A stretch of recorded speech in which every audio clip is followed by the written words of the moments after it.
The rich and the powerful. Let's get into it.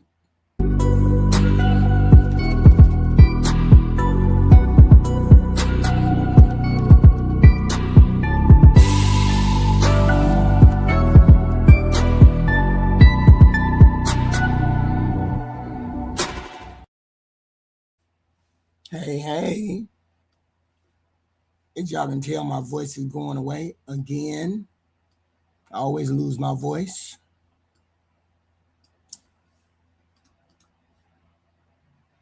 There's something really uncomfortable when we talk about people like Jeffrey Epstein. It's the idea that predators are poor people when a lot of predators are actually people who have means, who have money. Okay? Just because you're poor doesn't mean you're the only one that's criminally minded on this planet. We've been conditioned for decades to believe that crime lives on the wrong side of the tracks. That danger comes from people who don't have money, education, and status. But that simply is not true. Criminal behavior does check your behavior. Shoot, my voice, I'm sorry, y'all. Your bank account does not determine whether you're going to be criminally minded or somebody who actually lives a decent life. Today we're talking about Jeffrey Epstein. Okay? Mental illness runs rampant in rich families too. Sexual predators do not limit themselves to poor circles. In fact, sometimes the most insulated predators are the ones surrounded by wealth, money, and prestige. And when we talk about somebody like Jeffrey Epstein, we're not talking about one man. We're talking about a system that allowed a man like that to feel comfortable. And that is the part that people need to understand if they want to make sense of how this could have happened for so long and why it continues to happen. If you want to understand why a man like Jeffrey Epstein might have felt above the law, you have to start with the power. Not just money, but power that comes from proximity to powerful people. When you're photographed with presidents and royalty and billionaires, scientists, media figures, that does not go without some kind of toll. It tells the world that you belong there. It sends a signal that you are legitimate. And this is why I think this man got away with the stuff that he got away with for so long. And it tells you personally that you're protected. I mean, you have to look at Jeffrey Epstein. Look at his life. All right. I don't have no volume on this. I just have to look. Okay.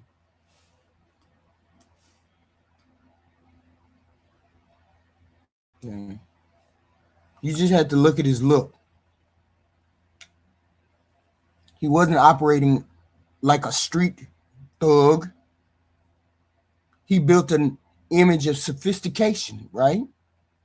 He positioned himself around elite institutions and people. He donated money to universities. He hosted gatherings that attracted influential people. That kind of social position creates insulation. When a powerful people allow you to enter their inner circle even casually, it becomes hard for the average person to believe that you're capable of the monstrous behavior that this person was attributed to. Then you add the legal history. When Epstein was first prosecuted in Florida in 2008, he received what many people viewed as a lenient sentence. He did receive a lenient sentence. I believe that Donald Trump helped him get that lenient sentence. Okay. Or all of those powerful people helped him get that lenient sentence. Whether people agreed on the details or not, what matters is how that outcome would affect someone like him mentally. If you commit serious crimes and the system responds softly, you don't walk away humbled. I mean, if I did some heinous shit and you only gave me 3 months, I'm gonna walk away as though I'm untouchable. You walk away emboldened to do these things again. You begin to believe you can survive all of that. Oh man, they just put me in jail for a minute. These are pictures of Epstein's Island. And that's how the untouchable mindset forms. It's not just about ego, right? It's reinforced by experience.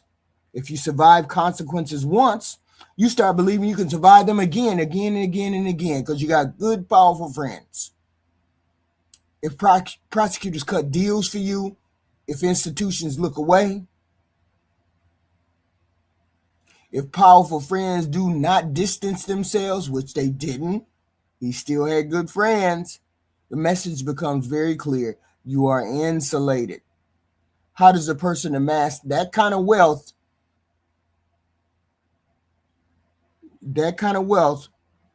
and still keep what was going on? Now add personality traits that are common in high-level predators. Extreme narcissism, because Epstein was not an ugly man. He was actually a handsome man. A handsome man for the time, for his age, even when he probably was very handsome when he was young. Lack empathy and a lack of empathy, the ability to compartmentalize, the belief that rules are for other people. When you combine all those traits with wealth and influence, you create a very dangerous human being. Someone like that does not think in terms of morality. They think in terms of leverage, which is what we are saying through the Epstein files. They think in terms of access. They think in terms of control. At that point, the law stops feeling like a threat and starts feeling like an obstacle that can be managed. Okay? There's another uncomfortable thing we have to address. A lot of people subconsciously believe that degeneracy, abuse, and criminal behavior mostly live among the poor people. That belief did not come from nowhere. It has been shaped by media coverage for decades. When someone commits a robbery, we see mugshots. When there's gang violence, we see flashing lights. When someone in a low-income area commits a crime, it's loud, visible, and repeated on the news. White-collar crime, elite exploitation, and abuse in power circles often stay quiet for years. There are no sirens. There are no public arrests at first. There are lawyers, settlements, non-disclosure agreements, and quiet negotiations. So the public sees street crime constantly and elite crime rarely, which creates the illusion that one is more common than the other. But that is not reality. It's a visibility bias. There's also something called respectability shield. Society has been trained to equate wealth with discipline and success with character. We see that playing out with our president. Just because you got money don't mean you're a decent human being. Okay. If someone is rich, well-dressed, and educated and moves in powerful circles, people assume they must have morals. They assume that. That assumption is dangerous.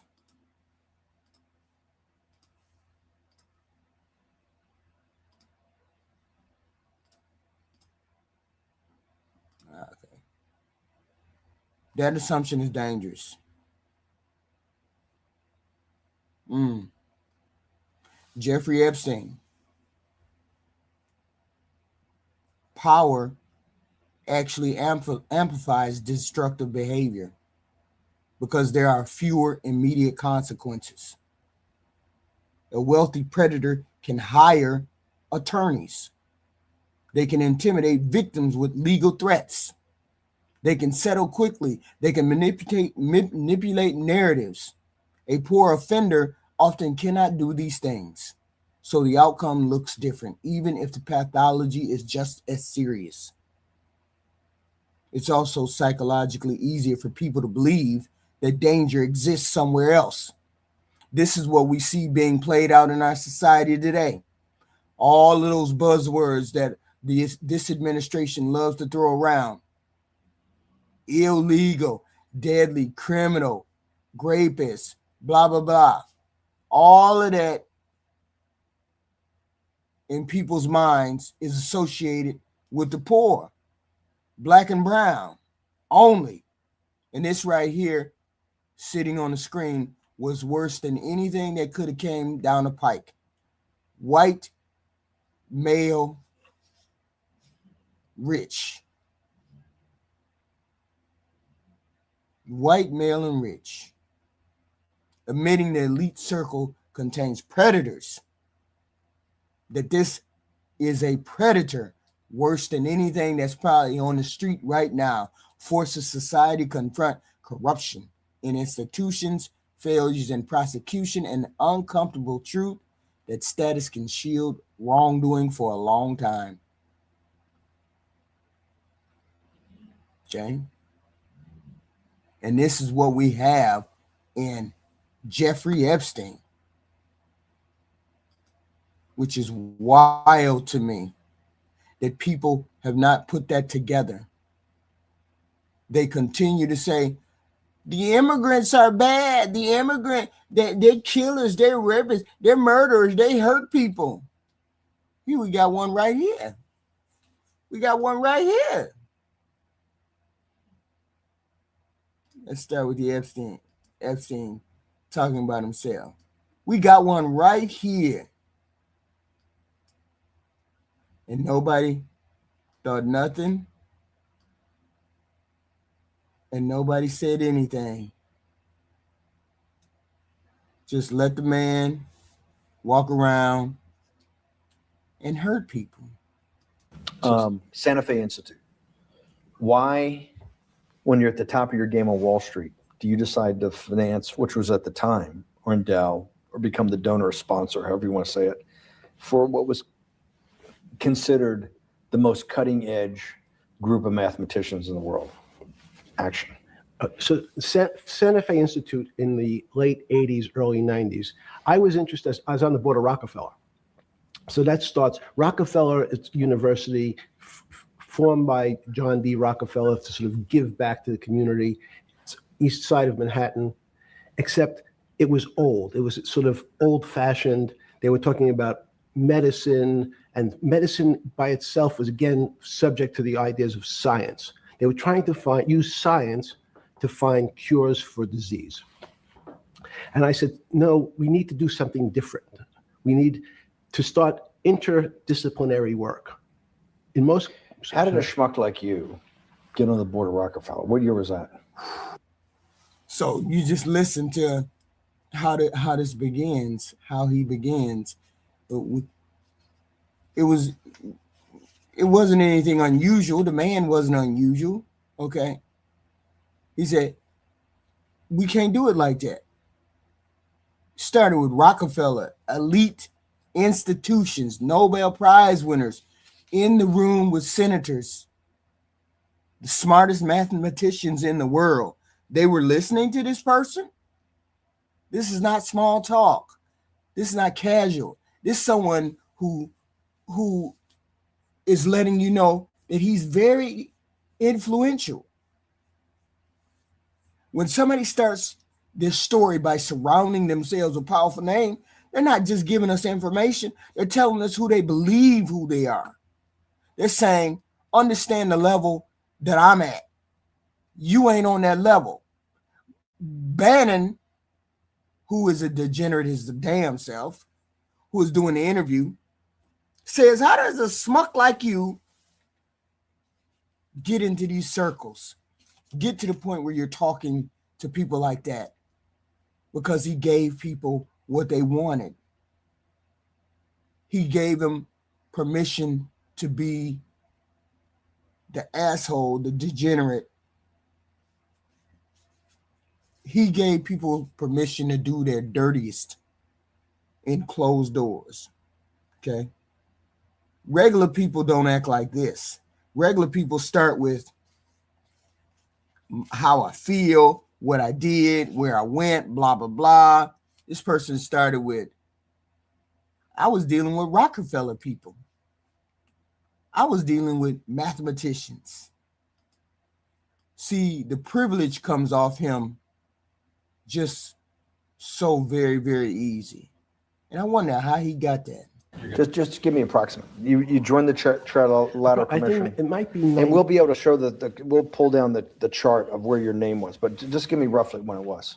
I think it could be 90. I don't remember. Okay. Let's say early 90s. Yes. When you got on the Trilateral Commission and had the first, do you remember where the first meeting was? It was in Tokyo. In Tokyo. And at what hotel? I would like to say the Hilton, but it's probably not. And it's a 3-day, 4-day? Give me some 3-day event. And walk me through the whole thing. Speeches. It starts with a dinner. Just walk me through it. It was boring. You couldn't possibly think it was boring. It's bullshit. It was boring. You had to be stars in your eyes. No. Did you fly over privately? Yes, but it wasn't my plane. So it didn't count? No. Wow. He just said that being in rooms with rich people were boring. Think about that. Most people would, Bannon, of course, being who he is, he would have stars in his eyes, he said. Jeffrey Epstein said, hell no, I ain't no stars in my eyes. I belong there, goddammit. I belong in that room with them people. Most people would be overwhelmed by that situation. Being invited to speak, being invited to an important conference like that. Even if they try to act cool, you'd hear some energy, you'd hear some excitement behind it. But calling it boring, something different, it says nothing impresses me. That's a subtle flex. But then again, we're talking about an older Jeffrey Epstein. We're talking about an older Jeffrey Epstein that is covered, that is cared for. I mean, it's a subtle flex. It is. That's saying, without raising their voice, that I'm not moved by this level of power. And when someone isn't moved by rooms like that, it tells you they don't see themselves outside of it. They see themselves as above it or equal to it. And that's a very specific mindset that most of us never get to.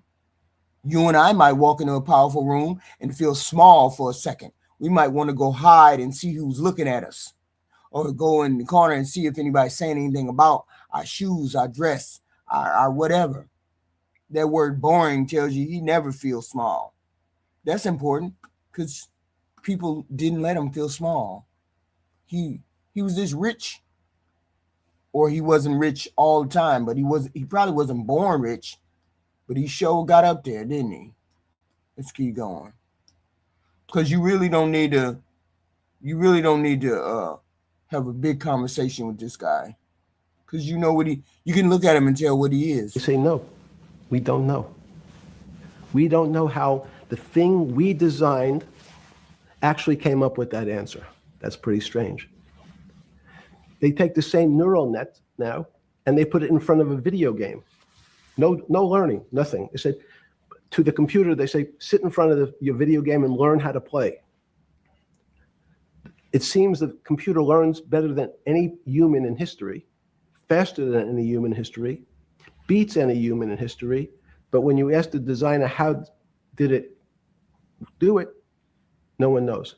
It just did it. So that's the first little touch of things that we already have gotten to a place where we don't understand it, and we built it. On Sunday afternoon, September 14th, 2008, where were you? Sorry? It was the night they put Lehman Brothers in bankruptcy in London. I was in jail. Seriously. Yes. So the financial crisis of 2008 happened when you were in jail? Yes. Oh, this is going to be so amazing. This is going to be so amazing. I take it you didn't have your Wall Street Journal dropped off to you in the morning, your Financial Times. No. How did you hear about how did you hear about, because I want I forgot about this, but yes. I'm trying to get, this is going to be amazing. This is, let's go back and do that again. Sunday afternoon, because I want to find out about people, the geniuses understanding the complexity of the financial system. Because I think the best example we have is the financial crisis of the crash of 2008. Sunday afternoon, September 14th, I think it was, 2008, is when they were working feverishly in Midtown Manhattan at the Lehman Brothers offices and at various law firms around town, and with the Secretary of Treasury in the Federal Reserve, what they're going to do with Lehman. They decided they weren't going to save it. And so they prepared to put it into bankruptcy at the open of the market in London the next day. How did you hear about what was going to happen to Lehman Brothers, and what did you immediately think when you heard that it was going to be put into bankruptcy? I'm glad you asked that question. I was in solitary confinement September 14th. And again, some of the public stories about the wonderful time I had in jail and my work release, which didn't come till months after. I'd been there since June in an 8x10 cell with a bed in the back, a 6-foot bed in the back, a chrome sink with a toilet attached to it, and a little piece of metal sticking out that was supposed to act as a table. Now, since I was in jail, there were no books. Why? There's no library. No library, but you're in jail. No, I was in jail, not prison. So in jail, I was in a place what's called the Special Housing Unit, which is for the roughest, toughest, meanest people. They had put me there, they said, for my own protection. So I was in a 8x10 cell with a little slit in the door where they would serve my food on a tray about 9 inches by 4 inches. And then as soon as I finished eating, they'd take the tray and close it down. And one of the guards said, do you understand there's Wall Street's crashing. I'm worried about my pension fund. What should I do? And I said, sorry, Wall Street's crashing. What's happened? And he said, there's some crisis and some companies are going bankrupt. I said, are you sure? And he said, yeah, it's all over the papers. We're all terrified. We're going to lose our life savings because we have either a 401k or our pension funds. We don't know anything about money. Mr. Epstein, can you tell us what's going on? Am I going to be able to afford my children's education? Am I going to be bankrupt like this company called Lehman Brothers? And there's another company in the front page today called Bear Stearns. See, now he's describing solitary confinement. A metal bed, a sink. See, that's two different types of jail.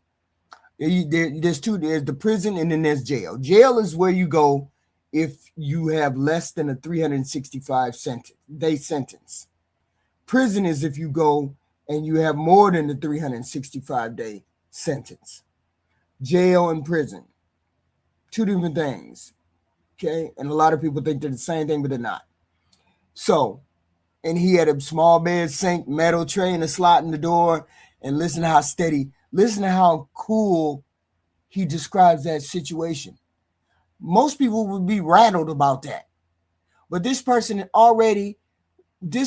if you know this person's background and you know the person's since beginning, they've been a rascal in the world.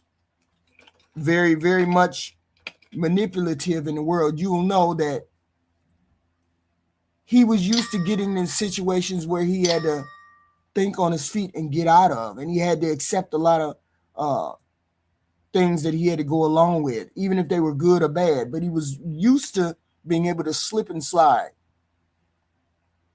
You see how steady his voice is. No cracking of it, no sense of humiliation. He sounds he's very clinical when he's talking about it. Most people, when they talk about being locked up in jail, even in the later years, you can hear something in their voice. You can hear it. That shit bothered me.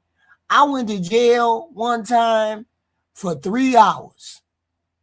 And I was like, hell no. 3 hours. Even though I had been to jail before that, it was just this one time when I knew I wasn't guilty that really pissed me off. It's very much weighted when you go to jail or prison. I've never been to prison though. I mean, here it sounds temporary to him, like a chapter he already closed. It don't even faze him anymore. He's privileged. Okay. This tells you something. It tells you he never felt got affected by going to jail, going to prison. He never felt reduced by it. Even in jail, he sounds like he never even had a problem with it. Sometimes people stop doing crime when they realize there's real consequences to what they do. But he never even stopped. Even now, sitting in that chair, he's privileged. He's insulated. When someone believes their identity and status survives some kind of moment, the moment doesn't hurt them. They just keep rolling. He gonna keep rolling, this type of human being. It's the privilege. Even though I wonder what kind of person he was in real life. I mean, what kind of person was he, really? Event in your life is taking place, of which one, every important person in the world would be seeking your opinion. Number two would be a once in a lifetime opportunity to apply your craft. Number three, it would be a once in a lifetime opportunity to make money if you were smart, and obviously you're smart. You're telling me here, truthfully, that it never hit you at all of how you'd ended up in a place where you had to make a collect phone call from a jail cell that was 6x9 with a steel bed and your food being passed into a slot. The question you want to ask is, who was the other call to? Okay. Who was the other call to?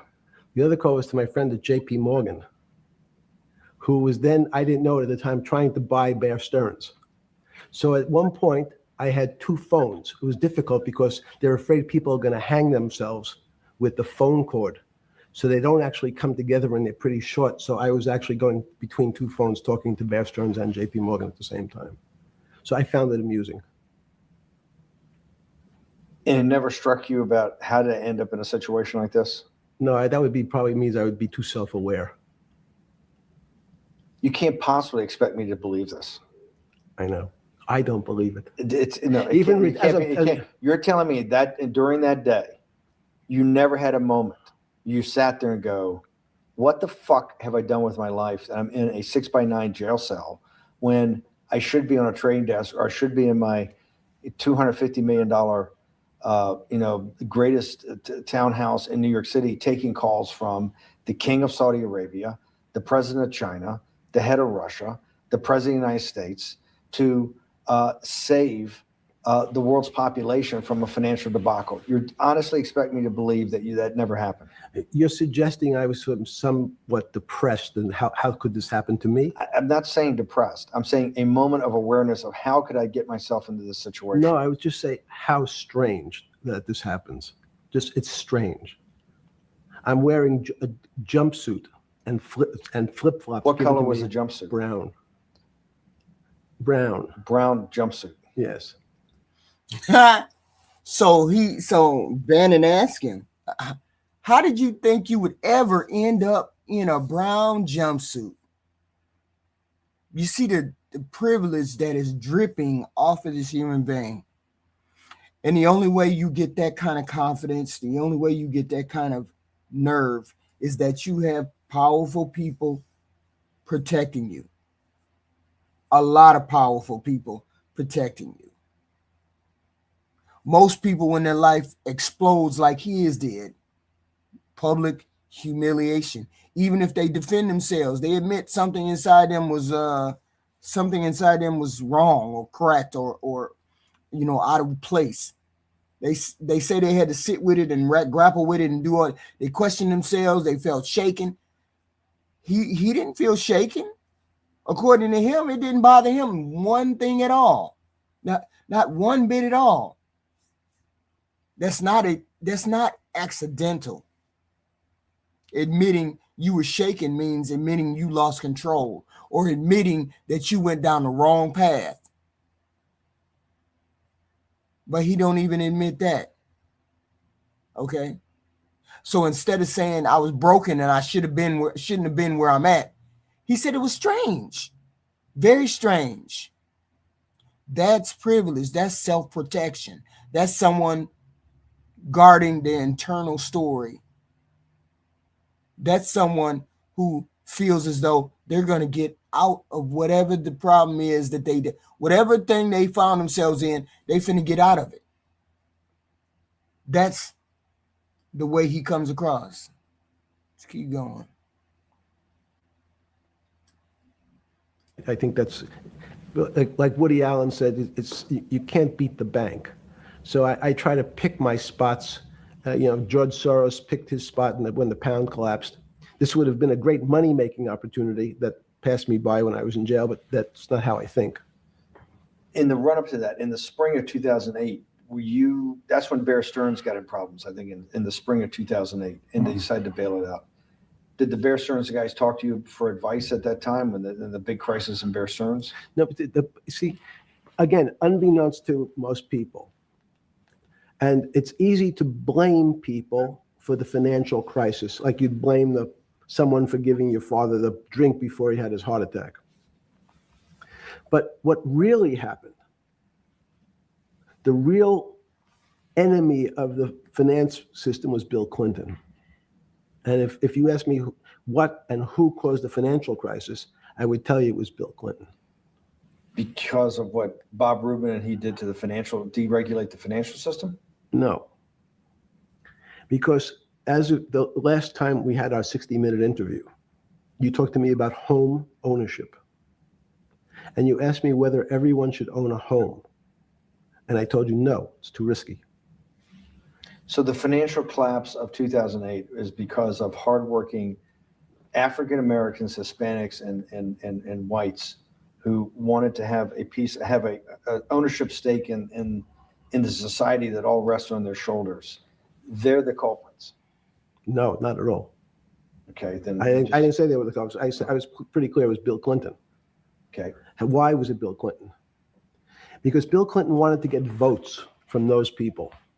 And he sold them the idea that instead of renting in a house, and historically the values of houses have gone up, and he said, you guys in these local communities who haven't been able to afford a house before, I'm going to show you a way. I'm going to give you a way because I'm sure I'll get your vote that you can own a house because I want your vote. So what we're going to do is I'm going to let you buy a house, Mr. Bannon, when you're right on the border, maybe, or not even on the border. Your credit is not good. Okay, let's be honest. And it's not my fault. It's not Bill Clinton's fault. But if whatever happens, at the moment your credit score or whatever it is, your credit's not good.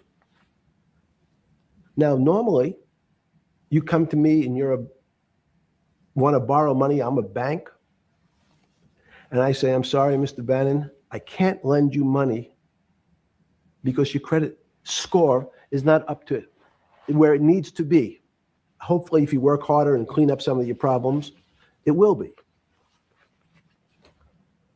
But no, what I say to you is, I'm going to figure out a way to lend you, not give you. I'm going to lend you money anyway, though you don't have a good credit score.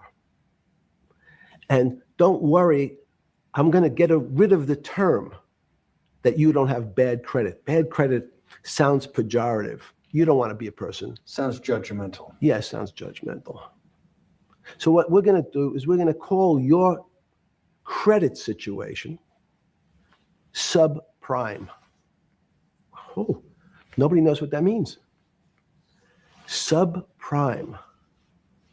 That means prime is good credit. Subprime is not good credit, less than good credit. So we'll call it something that people really won't follow. And we'll tell you what, we're going to have people lend you money, though you are a subprime borrower, and I will figure out some government agencies to guarantee your loan, though I don't think you're a good risk. So the banks say, no, no, no, we don't want, initially, the bank said, sorry, this is too risky, Mr. President, for us. We're in the business of managing risk. It's not our money. It's the hard-working people's money sitting in our bank. We can't lend to people whose credit is not prime. You're asking us to lend to people who are subprime. And he says, here's the key, if you don't, Mr. Bannon, I'm going to make sure the Justice Department charges you with discriminatory lending because you refuse to lend to my subprimers. In business terms, you should never lend to. But I mean, how did he get to the point where he was given those kind of decisions? And he was a regular, ordinary individual. And people let him in these circles. How did he go from being a regular old school teacher, background in school teaching? How did he go from being a regular old school teacher who sort of got kicked out of being a school teacher because he was being inappropriate? How did he come from being a school teacher to being somebody that financial gurus and people like Howard Stern, JP Morgan and Bear Stern and all of them went to for advice? How did he become that person? Okay. How does he do that? Okay. So powerful people had to be around him for a long time in order to accept his word as good and to overlook the things that he was doing on the island, doing in his other two places, other two homes that he had, specifically near New York, and I can't remember where the other one is. How did he get away with it? He had a lot of rich friends. You can't tell me that his buddies didn't put him in positions of power. His buddies put him in positions of power. His buddy put him in positions like this because he was providing services for them. He was providing girls and things like that for them. Girls and parties. Y'all saw his island? Y'all saw that island? That island was huge. People could get lost in that damn island. People can get lost on that island. You can hide a lot of things on that island. And he hid a lot of things on that island. They hid a lot of things that happened on that island. Okay. And I believe because he was friends with all these people, he was shielded. But when you couldn't shield him, they ended his life. I ain't gonna say that they ended his life. I'm not gonna say that. But I don't trust. when I say no one understands the system better than I do, it doesn't mean I You always understand. sound like a doctor. You're afraid he's going to get sued for giving a thing. Yes, You're not taking on any liability. There's no contingent liability here for your answers. No. But the word understand is the problem. Okay. I don't understand the system. So I don't understand the financial Will you system. please stop? You cannot sit here and tell me what we just went through. I'll go through again. The hedge fund managers, the money managers, the central bankers, the commercial bankers, the heads of the investment banks, the heads of all the trading desks, the top economists, and I'll throw in the business school lecturers at Stanford. Of all the top 200, 250, you can't name at the top of your head the guys are at least at your level. You have to understand it somewhat. No. Sorry. We all don't understand it. No one understands it. It's a miracle. It's this that's part of the problem. It's impossible to understand. That word understand simply means if this happens here, that will happen there. It's predictable. Understanding means it's predictable. It's not predictable. That's the problem. It's very, in complex systems, that was the fascination. Is there a way to tease out some level of predictability? So No, even in fact, you would ask the question, it's a great question, which was it a stroke or a heart attack? Now, most people don't know that before they were going to have a stroke, they had a stroke. They just have a stroke. Do they understand why? In hindsight, you go back and you can make lots of explanations. It might sound good. And if you're talking to the working man, you're using language that he'll never understand. It's complex. So he, just like going to his doctor, he says he has a gastrointestinal problem or he has diverticulitis, as opposed to saying, you had a stomach ache, you ate bad food. People don't like to say it in normal, everyman terms. The system had a stroke, and we don't know why. But you just, okay. Hardworking people, and there's a great social benefit, would you not agree, with having people having ownership in the system? When you say ownership in the system, it doesn't mean. Let's start over. Okay. So flip Sorry. over your phone.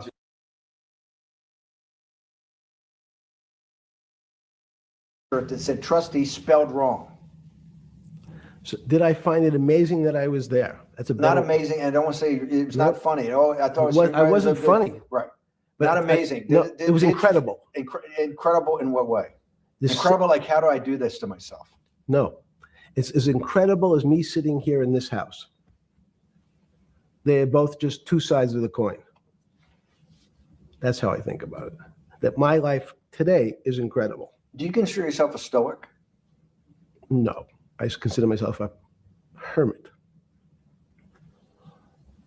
Stoics are not very happy. Being a hermit then, being in that 6x9 cell, being in the cell, qua the cell was not the problem, right? Correct. What was the problem? The eating the almond joy bars. Because you couldn't eat the food. No, right. And but remember, my life is. Did that ever strike you that I can't eat the food because somebody might have done something to it? I gotta live off an almond joy bar, one a day or two a day or whatever. How many ever sneak in a day? No sneaking in. Your one almond joy bar, it did not hit you at some time? How the fuck did I do this? No. Let's go back to the spring of 2008. Were you so wrapped up in your personal issues at the Wait a minute. So he's saying that he couldn't. He said he was in danger, even when he was in jail. He was in danger because he couldn't eat the regular food. He said that was the problem. You ate one almond joy a day. Is the implication is that you ate one almond joy a day because you couldn't trust the food, so you had to eat candy bar. So you were already in trouble. People already hated you and wanted to close you to keep you quiet. I wonder what keep you quiet about what? Because people keep saying he committed suicide in the jail. That's becoming more and more suspect. But he only ate one almond joy in jail because he couldn't trust the food. That's interesting. Okay. time you were not spending enough time on the financial markets, or were you deeply involved in the financial markets like you normally were? No, I was involved. And you, so we're saying that the smartest guy in the room didn't see it coming. No, of course The not. bankruptcy of Bear Stearns, you just thought was a Bear Stearns problem. You didn't see it as systemic. I know you keep harping on it, but it's not. Because you're a mathmatician and understands systems. I- It seems that anybody that understands that they had a systemic problem, you at least be the first on the early search radar. If you're not going to see it, then I'm really afraid, because that means that I always assume there's at least a set of guys out there that have some sort of sense that something's not right. Imagine the guy who has a stroke or had the heart attack. When you ask him, did you feel funny the day before? He's going to tell you, yeah, I didn't feel right. Something was off. I didn't feel right. I had my stomach was right. I felt a little dizzy. I felt a little weak. But if you asked him the day before, do you think you're going to have a heart attack tomorrow? He'd say, no, I just feel a little weak. I'm a little dizzy. My stomach hurts. So these systems, and that's the issue of complexity. What complexity says is that, in fact, everything seems to go along, and people have seen it. One of the great examples of complex systems is sand dunes. In fact, the sand keeps building up. People have seen some, and all of a sudden, one more sand drop, and all the sand starts running down the hills. That's the way I see the financial markets. Well, you funded Santa Fe in the early 90s or late 80s? I believe it was early 90s. I can get back to you. But early 90s, Santa Fe was funded for the study of complexity theory. It was studied with math. So let's back up. So why did I buy a ranch in New Mexico in 1993? So that gives you some sense. So I would have funded it in 1990. Los Alamos, which was the high energy lab up in New Mexico, was losing all its scientists. And Los Alamos, it was where Oppenheimer and where a lot of the nuclear weapons program, the bomb. That's where the Manhattan Project. Manhattan Project was as Los Alamos, and you bought your property out in New Mexico to be near that? Yes, because the scientists were they cut the funding for high energy physics. But the people who worked in Los Alamos would still be in the Santa Fe area. They cut that because this was the Cold War dividend, right? I don't remember exactly why. It was because, again, people thought that physics and high energy physics really wasn't that important. Because that was about nuclear weapons. No, it was because they decided, which may be not right. This was the same time that Murray Gell-Mann came up with the term quark, Q-U-A-R-K. He picked it out of an old poem, the word quark. But it was mysterious. So they were starting to understand in the 90s that our world of the physics world, there was things that were just unexplainable. They called it strange things. You gave it a name. You gave it some characteristics. You called it had charm, was one of the terms. It had a charm. It had a flavor. It had a color. But no one, Mr. Bannon, understood what it was. Just like the financial system. And you wanted to investigate that?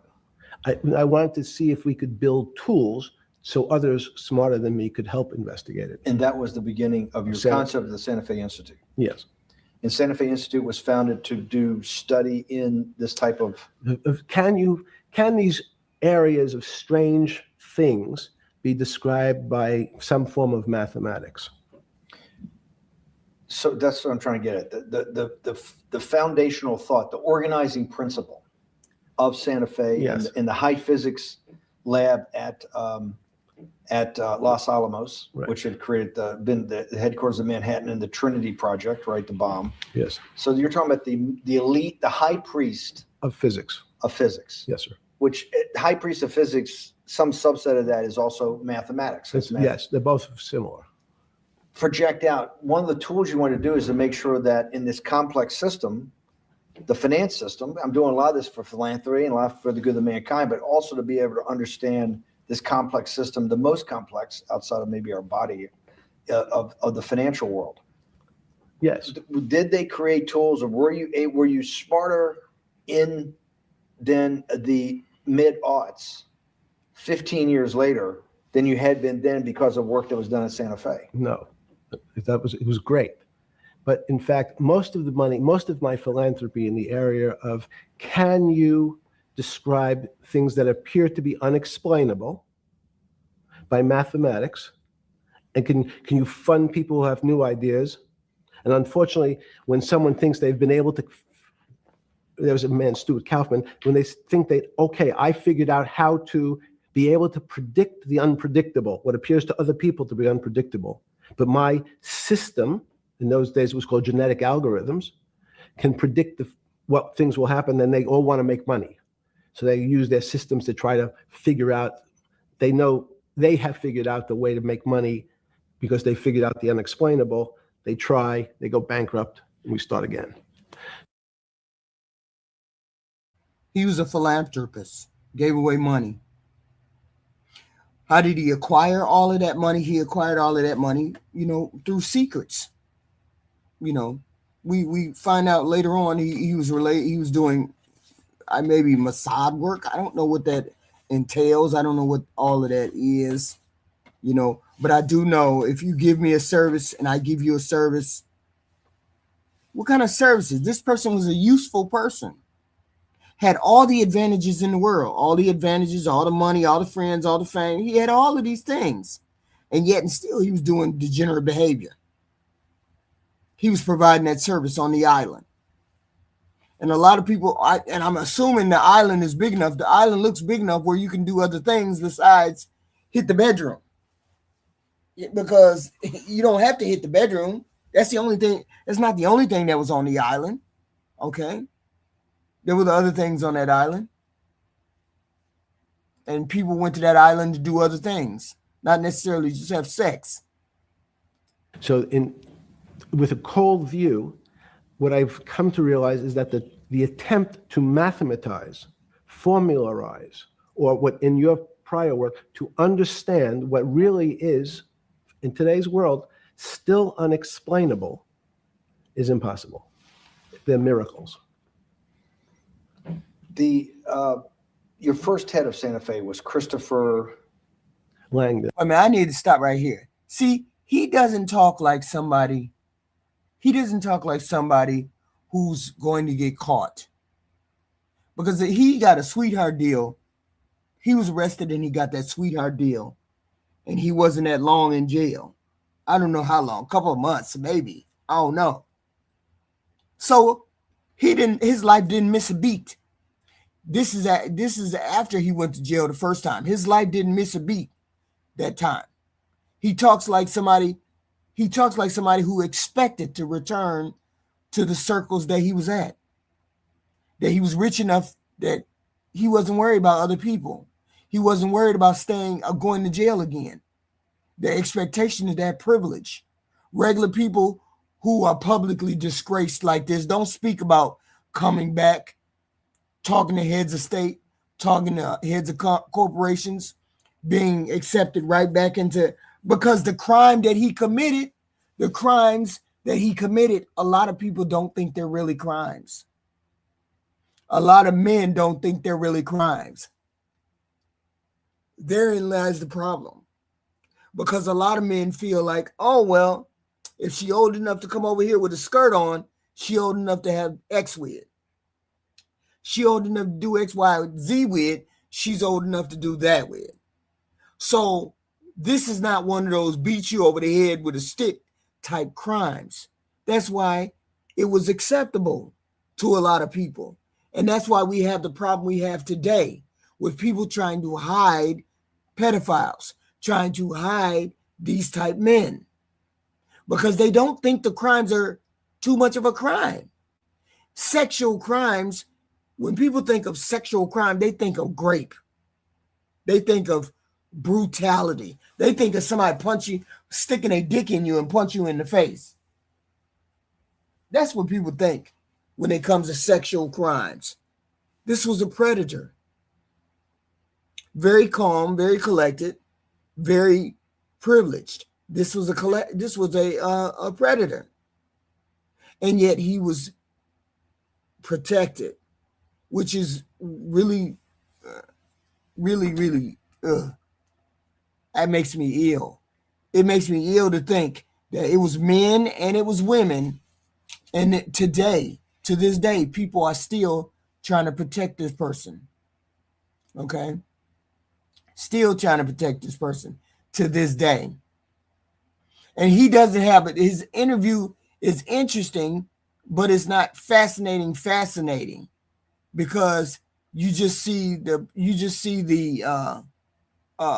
privilege that comes off of him. Okay? And he has the audacity to be able to talk about these things because he's in good circles. When did the beginning of that, was there any one aha moment in all these great thinkers? Did it happen before 2008? Was it after? That came up over, I know, many years, but when did you actually realize, hey, something Oh, new's got to be developed. Yeah, that's great. Is that because again, I'm privileged enough to have people around me who've given lots of philanthropic gifts to institutions of higher learning, and when I said the impact, how do you judge the impact of your giving? And we sat down and said, no really new ideas have come out. And I realized that, of course, it hasn't come out because we've been looking at using science and mathematics, and it's the wrong tool. It's obvious. Institutions that are set up and try to put forward knowledge and understanding and truth, should they take your money? Derek Bach at Harvard said, taking money for good causes is a good thing. So if Hitler took all the gold out of the teeth of the Jews and said, I want to give this to Heidelberg University to fund the Leibniz chairs so that I can study high energy physics, Derek Bach would say that was fine? Again, it's these questions are questions where good people on both sides, like your Charlottesville, could differ. I don't know the answer to this question. So tell us the two. Give us the two answers. What the one answer why it shouldn't be, and then the one answer. Derek Bach says, I'll essentially take cash from anybody because I got so many projects, so many good guys, and this is the way I'll do it. So I'm indifferent to where the cash comes from. Money's money. And if I got good guys, I'm the fiduciary says these are good people and this is good research. Okay, I'll take the cash from any source, including you. What's the other argument? Let me give you that. I know in my case, is your money dirty money? If you live, I just asked a question. Is your money dirty money? No, it's not. No, it's not. Of course it's not. Of course it's not dirty money, because he doesn't think of himself as he doesn't think of what he's doing as criminal minded. Money buys moral confusion for a lot of people. Moral confusion. If you donate enough, if you fund enough, you give away enough, you provide things powerful institutions and people want, access, introductions, resources, it creates that hesitation around cutting you off. Of course, they're not gonna cut him off. He ain't got no dirty money. He ain't no black or brown person coming with money in a paper bag. Hell no, he ain't that type person. He got that privilege. This is how privilege sustains itself. It's not just about wealth, it's usefulness to other wealthy people. And he was useful to other wealthy people. When someone becomes useful to powerful men because he was providing sex, then you might not want to say that, but he was providing other things, I'm assuming, information, I'm assuming, access, I'm assuming. When you provide all of those things, when you provide that access and whatnot, when you provide introductions, when they move in, when you move in elite male circles that protect their own, that creates a shield. So his money wasn't dirty. According to him, his money wasn't dirty. He wasn't a bad human being.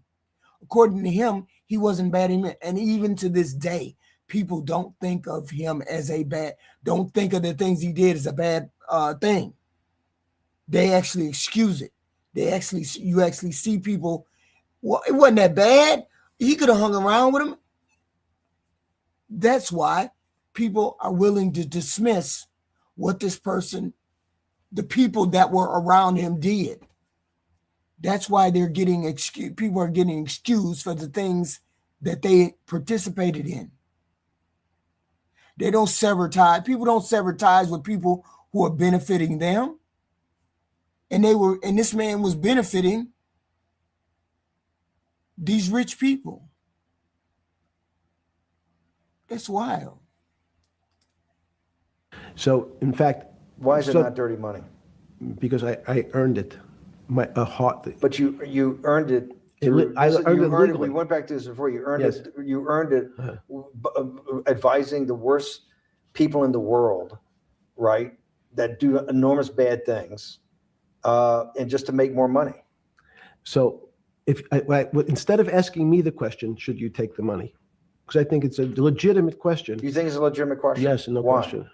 because I think about, I think ethics is always a complicated subject, but I can tell you that with the money I gave to help try to eradicate polio in Pakistan and India, instead of asking me whether that money should be given to these children for vaccines, I think you might want to ask their mothers who received the vaccine, who know their child now won't get polio, and ask them if Epstein should have helped these people. If we with their walked in, money. if we walked in, Is that a fair question? You're a mathematician. If we walked into that clinic where they're giving that money out to these people that are in the most dire straits of poverty and sickness, Mhm. and told them that the money was coming from class 3 sexual predator? Tier 1. What's tier 1's the highest and worst? No, I'm The lowest? I'm the lowest. You're the lowest. Okay, tier 1, you're the lowest. But a criminal. Yes. That the money came from them. What percentage of people do you estimate? I understand you don't like probabilities. Do you estimate would say, I don't care, I want the money for my children? I would say everyone said, I want the money for my children. Did they know where the money came from? If you told them, if I told them the devil, 100%. the devil himself. The devil himself said, I'm going to exchange some dollars for your child's life. Do you think you're the devil himself? No, but I do have a good mirror. It's a serious question. Sorry. Do you think you're the devil himself? I don't know. Why would you say that? Because you have all the attributes. You're incredibly smart. You remember the devil is somebody the devil knows smart? The devil's brilliant. You read Milton's Paradise Lost. No, the devil scares me. Satan is at the number 1 or 2 archangel, and the reason he goes to hell and leads the rebellion is because he can't be the top guy. And his thing is, I'd rather reign in hell than serve in heaven.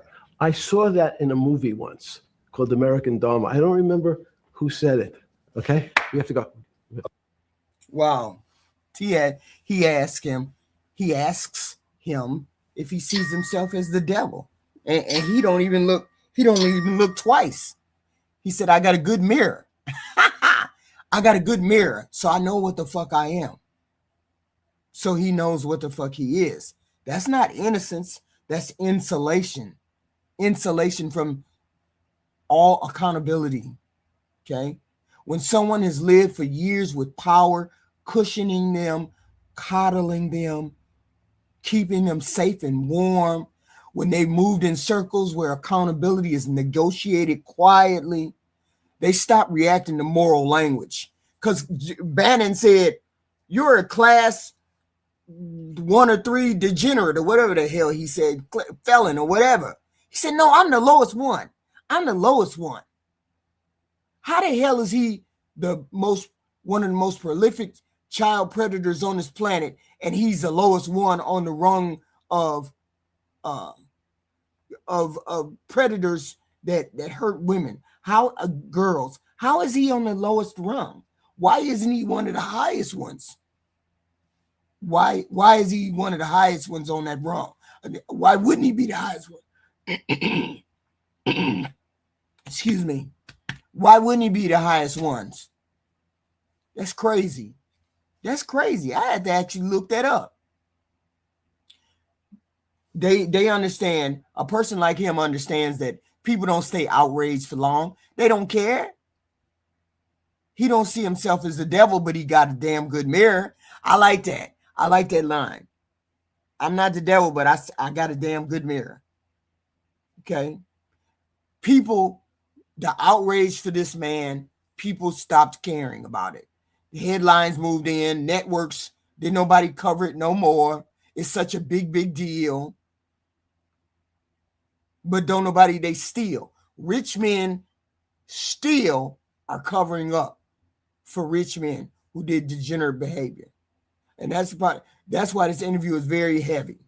It's not how he talks, it's what allowed him to talk this way for so goddamn long.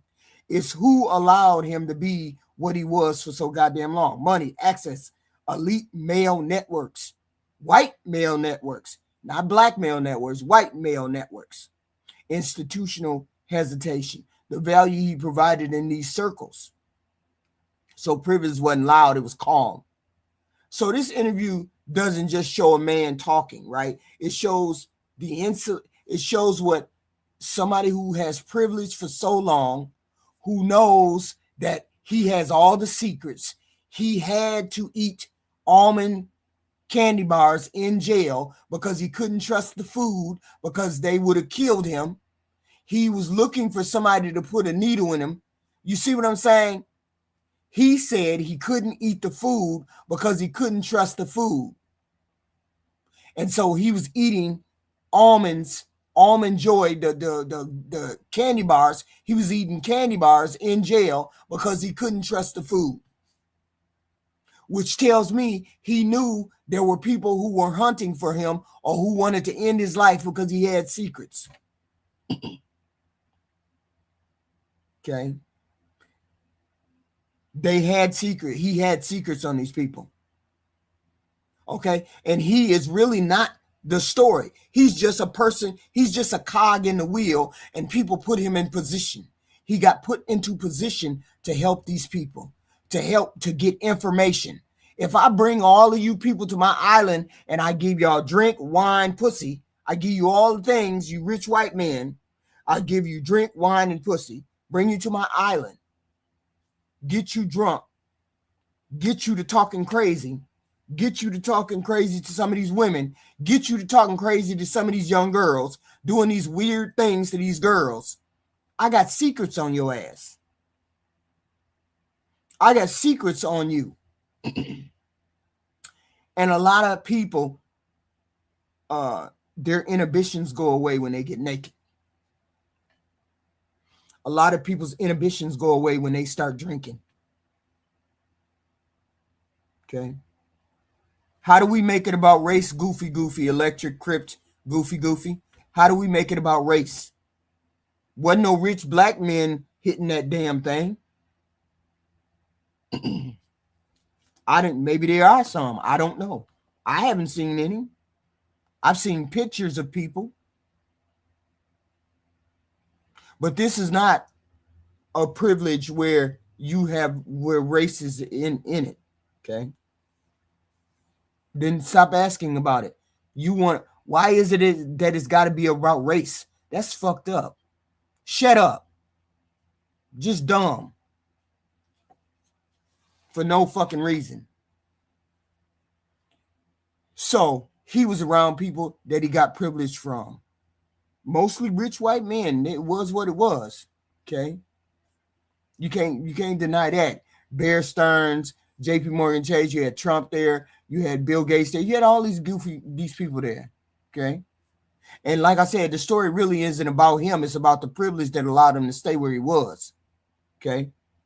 The privilege that allowed him to stay where he was. And so he took advantage of all that. But look at Bill Gates. Hold on. Bill Gates made sure he brought his ass out there and said, "Oh, hell no, y'all ain't finna pull me into this shit. I'm finna apologize right now." Files saying, "We finna apologize right now." Bill Gates said, "The hell with that. Y'all ain't finna Gates pull me breaking in." his silence over his name appearing in the Jeffrey Epstein files, saying, "I regret every minute spent together with Epstein."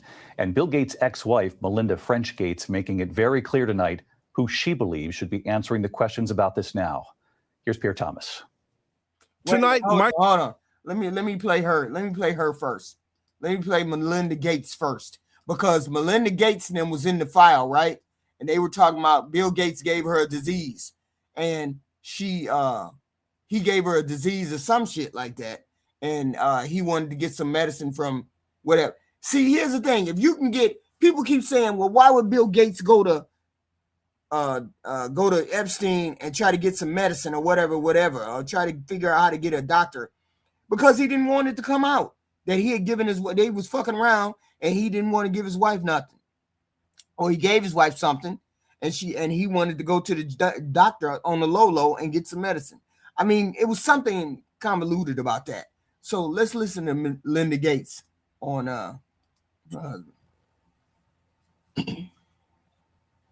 I think we're having a reckoning as a society, right? no girl should ever be put in the situation that they were put in by Epstein and whatever was going on with all of the various people around him. No girl. I mean, it's beyond heartbreaking, right? I remember being those ages those girls were. I remember my daughters being those ages, right? So, for me, it's personally hard whenever those details come up, right? Because brings back memories of some very, very painful times in my marriage, but I have moved on from that. Wait a minute. Hold on. Did she say it brings back many, many painful memories in her marriage? As in, it happened more than one time? This just wasn't one instance? Because if this was just one instance in which Bill Gates was being a degenerate, she would have just said, okay, the one time my marriage fucked up, blah, blah, blah. She said many instances. So Bill had his dick out in his hand all the time. Bill had his dick in his hand all the time. And so she would never have said that if it wasn't related to that sexual thing that was going on with Jeffrey Epstein. Access to the sexual thing that was happening. Wow, okay. Let's listen to this one more time. What? How did she say that? What? Those details come up, right? Because brings back memories of some very, very painful times in my marriage. Very, very painful times in her marriage, meaning there was more than one time that she had to worry about Bill Gates. More than one time. Okay. So it brings up painful memories for her more than one time. So that tells me, so you mean to tell me Bill Gates said he never went to that? Well, we're going to listen to Bill. Hold on. But I have moved on from that. I purposely pushed it away and I moved on. I'm in a really unexpected, beautiful place in my life. So whatever questions remain there of what I can't even begin to know all of it, those questions are for those people and for even my ex-husband. They need to answer to those things, not me. Well, and I am so happy to be away from all the muck. Oh, okay. So Bill Gates was out there. But my understanding is, did he say he never went to the island? Or what did Bill Gates say? Let's see. What did Bill Gates say? He never went to the island? Or he did go to the island? What happened? Over his name appearing in the Jeffrey Epstein files, saying, "I regret every minute spent together with Epstein." And Bill Gates' ex-wife, Melinda French Gates, making it very clear tonight who she believes should be answering the questions about this now. Here's Pierre Thomas. Tonight, Microsoft founder Bill Gates apologizing for his association with sex offender Jeffrey Epstein, saying he regrets every minute they spent together. I was foolish to spend time with him. I was one of many people who regret ever knowing him. Gates said he never witnessed or took part in any inappropriate behavior. Are y'all really gonna believe that Bill Gates didn't indulge in any behavior that Epstein had to pull out of his fucking back pocket? Are we really gonna believe that when your wife just said,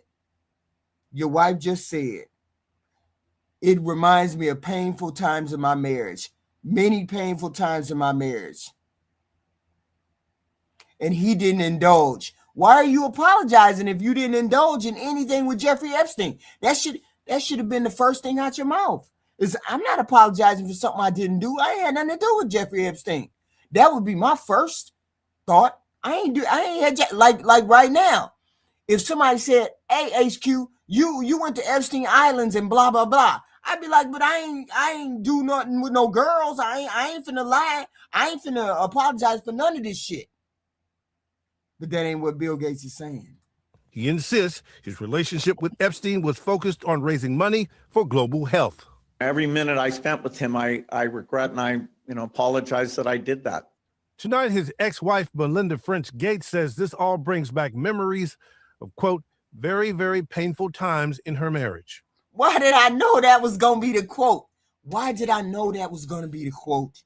Because that right there says your ass indulged in some things and your wife knew about it. And you got her an STD, very painful. You gave her an STD. You gave her an STD and she had to get medicine from one of Epstein's friend doctors. That's what that means. Whatever questions remain there of what I can't even begin to know all of it, those questions are for those people and for even my ex-husband. They need to answer to those things, not me.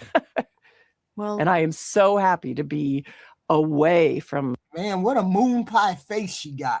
A very moon pie face. All the muck.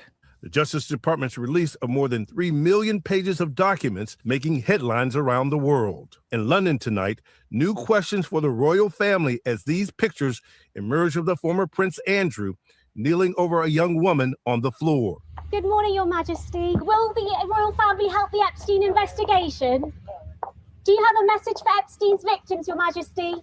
Overnight, moving van spotted in Windsor as Andrew, now stripped by King Charles of his royal titles, is banished from his home at the Royal Lodge. Damn, that's fucked up. You mean to tell me y'all didn't know your uncle, Uncle Andrew, was a degenerate?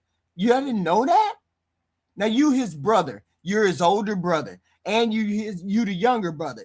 Andrew is in the middle. Neither one of y'all knew what your brother was doing. Now y'all want to distance yourself. Why y'all didn't insulate him a little bit more before? I know y'all not finna cut him all the way the hell off. I know y'all ain't. What's going on? His public efforts to distance himself from Epstein unsuccessful. Do I regret the fact that he has quite obviously conducted himself in a manner unbecoming? Yes. unbecoming. He was a sex offender. Yeah, I'm sorry, I'm being polite in the sense that he was a sex offender. Andrew now lives. And you can't tell me that you didn't know. Just like Trump can't say that he didn't know.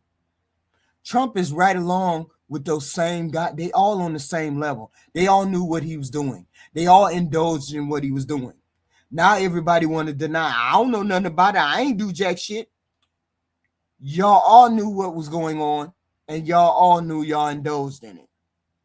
I'm a single guy, even if I'm a married guy, and you invite me to your island, and I go to your island,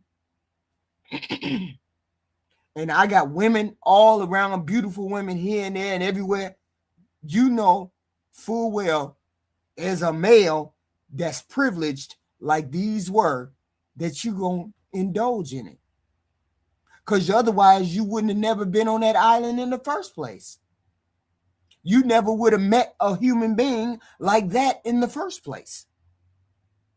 Because I can be as degenerate as I want to. If I'm not in those circles, I ain't going to meet those people. Those men were invited into those circles. So those men knew what he was doing, indulged in what they were doing. You don't have to be on paper. Don't nobody have to be on paper to make the leap from you being friends with them, being on the plane with them, talking to them, partying with them. We don't need to have a line, specific line, step by step, saying that you were in on the bullshit like everybody else. We know you in the bullshit like everybody else. We can't nobody prove it, but we can make the leap. We can make the leap. Most people can make the leap. Freaky white people on the island. Okay, that's it. That's all. Trump was never on the island. Sure, he wasn't. Of course, he wasn't. For people like you, he wasn't on the island. Zombies don't believe he was on the island. Most of us can make the leap. Most of us see the pictures. Most of us see the partying. Most of us see him indulging with women. Most of us seeing them take pictures together. Most of them saying all this. People like you don't believe can't make the leap. I get it. Some of y'all can't make the leap. I get all of that too. I get that too. I mean, some of y'all just y'all can't make the leap. It is what it is. Living at his brother the king's privately owned Sandringham estate. David, so many powerful men caught up in this sordid story. Bill Gates apologizing and saying he regrets every minute he spent with Epstein. And his ex-wife, Melinda French Gates, saying that she's just happy to be far away from all of it. David? Pierre Thomas in Washington. Pierre, thank you. But listen, let me remove that. Let me put this one. Oh shit. Hold on. Let me put this back up here. But see, a lot of fallout is happening. It's a lot of fallout to this. Okay. Listen to Aaron.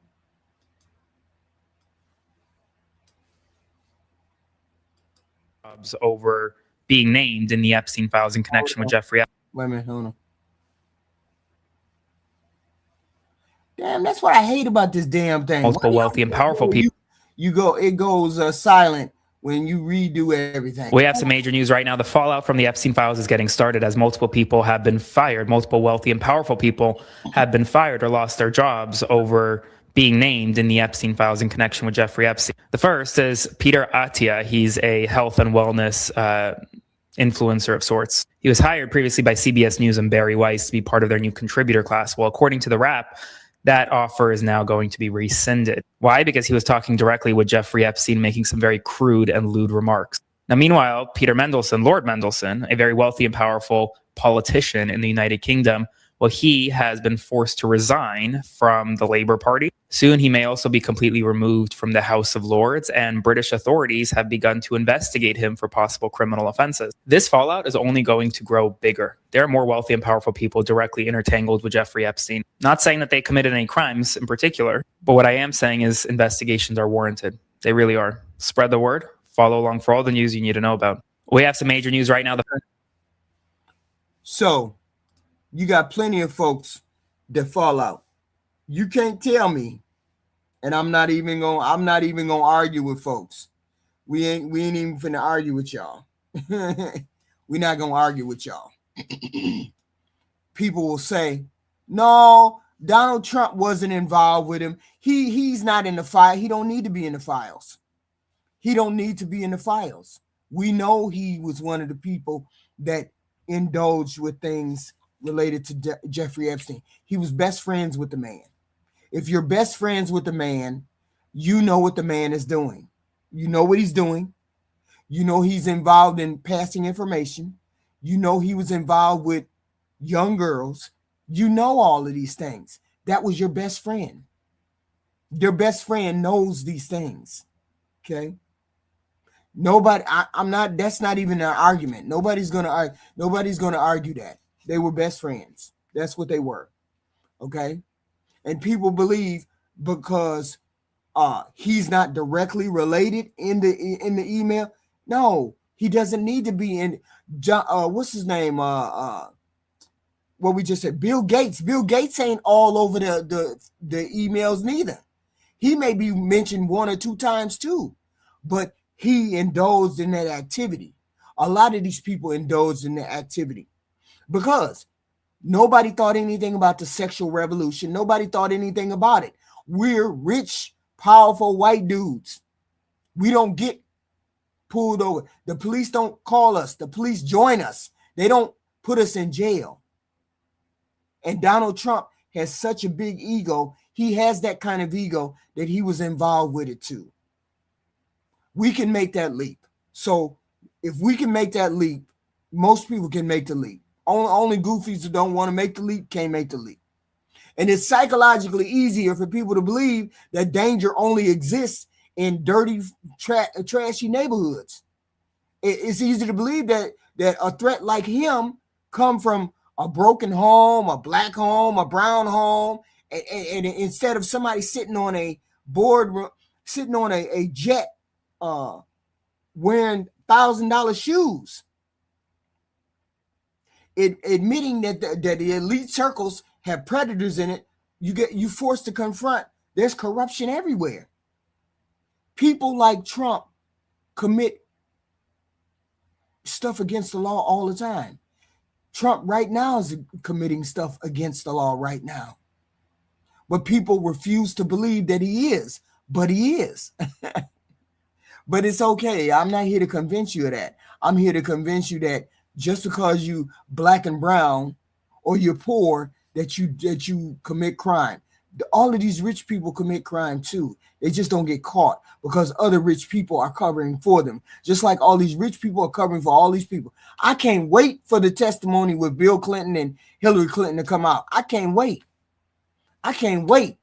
Tell all the secrets. Bill Clinton and Hillary Clinton want to testify in public. They want to testify in public. Hillary is going first, and then Bill is going after her. They both want to testify in public.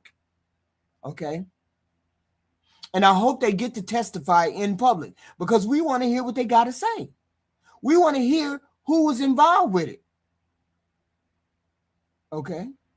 But they're not going to let them testify in public because they know that they would implicate Bill Clinton.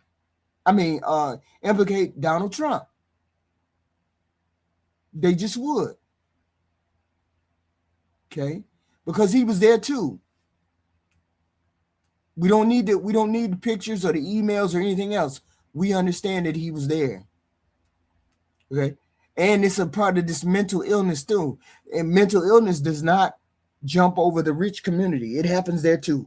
Personality disorder, compulsive behavior, addiction, narcissistic traits, predatory sexual behavior exist in every economic background. The difference is the wealthy people have access to privacy more than poor people do. That's why you don't hear of it more, but they probably do it just as much as regular ordinary citizens. They can hide, they can relocate, they can get an island, they can buy an island, they can fly people to the island. There ain't no way that Donald Trump didn't know.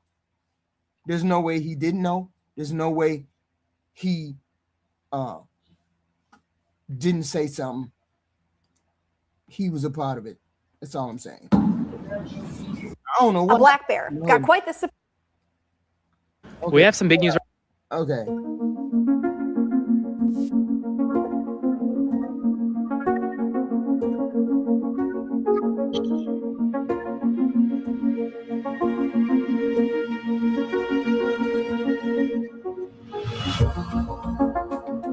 Y'all see that video? Where's missing time? The missing time that janitor goes into that room, and then the garbage can, she's taken in the room with her, and then the garbage can, a little while later, the video shows the garbage can sitting outside. What happened between the time she came, somebody put that garbage can outside. She took it in, and we don't see nobody coming back out.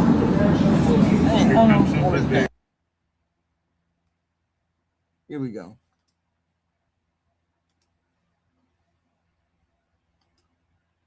Okay, what the hell is wrong with this damn thing? So the Epstein files have named. So the Epstein files have named our music legend Stevie Wonder. I'm gonna be mad. Y'all screwed over my fucking. I can't figure it out. Fucking. It was a video of Jeffrey Epstein in his cell and the missing minutes in his cell. Okay. But here's the thing.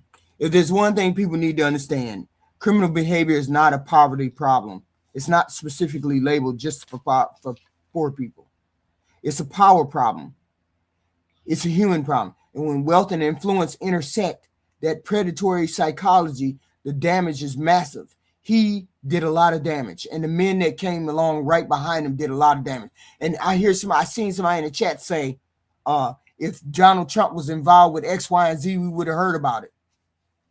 Why would we have heard about it? I don't understand. I didn't know jack shit about Bill Gates, and Bill Gates is the richest man in the world. Why didn't I hear about Bill Gates? Why didn't we hear about Bill Gates? Why didn't we hear about Larry Summers? Why didn't we hear about any? No, we didn't. Ain't nobody heard about that on no large scale. Stop lying. We didn't hear about Bill Gates. We didn't hear about Tiger Woods until Tiger Woods' wife hit his ass with a fucking golf iron. We didn't hear about none of that. So why would we have heard about Trump when we didn't pay attention to Trump? That's not a defense.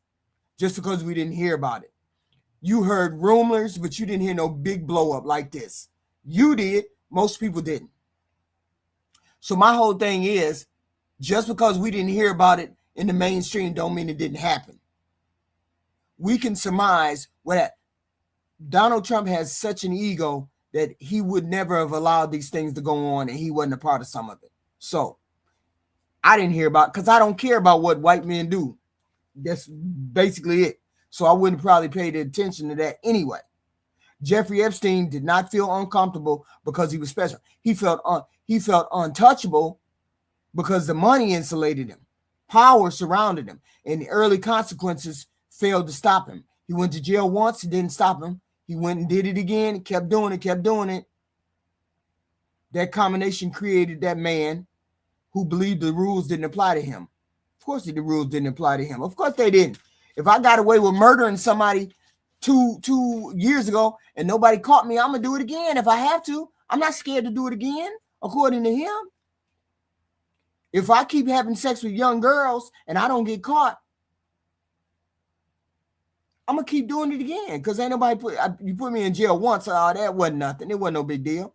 I got a slap on the wrist, not a big problem.